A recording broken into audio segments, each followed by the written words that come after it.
আজকে দেখা যাক মধু চেক করব এই পদ্ধতিতে। প্রথম কিছু চুন নিতে হবে হাতের তালুতে। তারপর কিছু মধু মিক্স করতে হবে।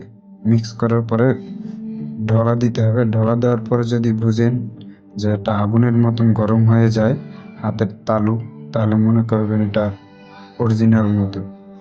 আর যদি গরম না হয় তাহলে মনে করবেন এটা ভেজাল মধু। আর সামান্য যদি গরম হয়, অনেক সময় সামান্য গরম হয় তাহলে কিছুটা আছে আর কি মধু। কিন্তু আবার অনেক সময় দেখা যায় চুন আর চিনি একসাথে মিক্স করলে একটার থেকে আরেকটা বেশি হলে অনেক সময় গরম হয়ে যায়। তবে এখানে সে চুনটা বেশি পরিমাণে দিয়েছিল, মধুটা দিয়েছিল কম। এই কারণে হাতের তালু অনেক গরম হয়ে গেছে। তবে কিছুটা মধু আছে, তবে এটা কিন্তু পরিপূর্ণভাবে খাঁটি মধু নয়। দ্বিতীয়বারও আবার গ্রসন করে দেখলাম একই সেম জিনিসই হচ্ছে। তাহলে এ থেকে আমরা বুঝলাম খাঁটি মধু কিনতে গেলে এইভাবে আমরা ট্রাই করব। ভিডিওটি ভালো লাগলে একটা লাইক করবেন অবশ্যই।